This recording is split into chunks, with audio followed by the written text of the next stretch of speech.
Hello and welcome to another Solid.js with Lightning video. In this video, I'm going to go through a common problem that we have as TV app developers is this idea of like a side panel or a modal opening up.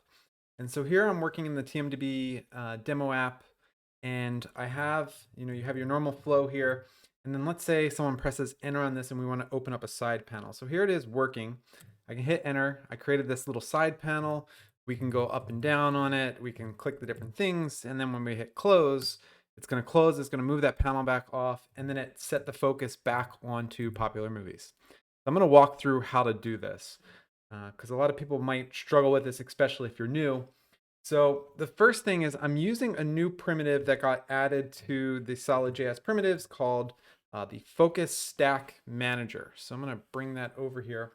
And all the Focus does, this Focus Stack Provider, is a very simple hook that just allows you to say, store this last item that had focus, and here's the new item that has focus. And then when I'm done with it, I can jump back to the previous thing that had focus. So it's a very simple primitive. There's documentation up on how to use it. All the primitives are here. There's more primitives being added every week. But I'm going to walk through how to do this. So the first thing is in our index page, we put a FocusStackProvider here at the top. So this just wraps everything. And give me one sec. I will look up what this is actually using.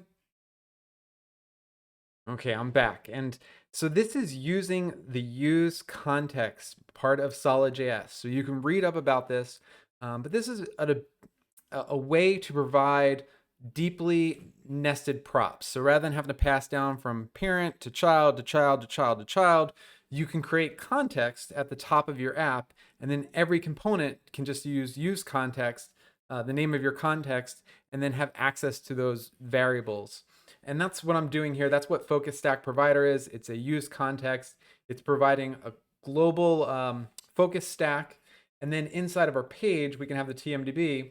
We then have the use focus stack. So here that is. And all it has is two little variables or two little functions, store focus and restore focus.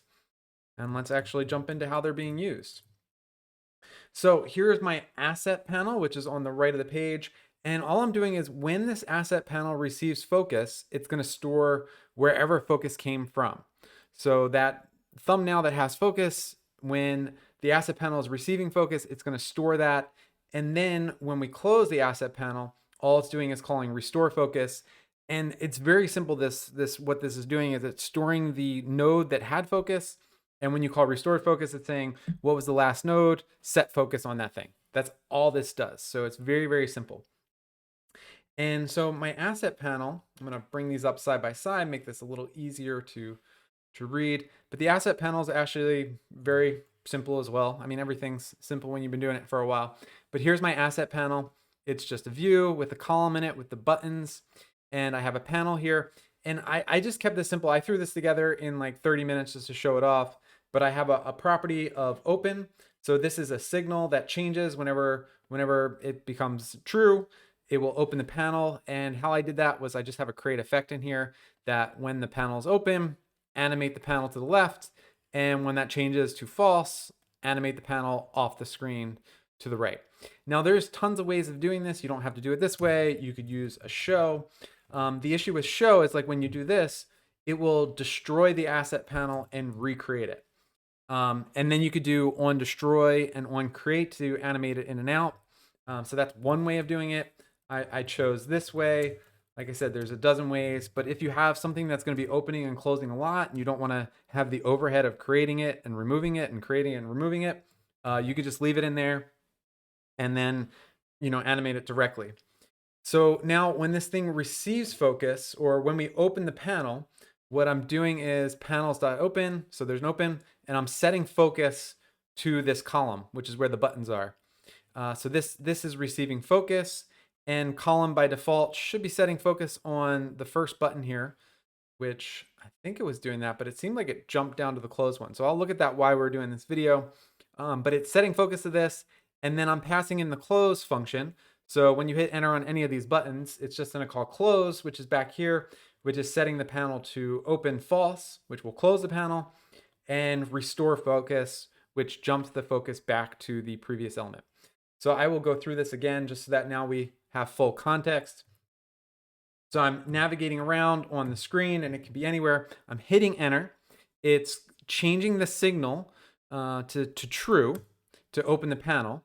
Then that's causing the create effect to happen, which is then setting focus on the column. So now this has focus over here. I can press up and down. So I'm navigating within that column on this right panel. And when I hit enter on here, it's calling the props.close, which is a function that I'm passing in.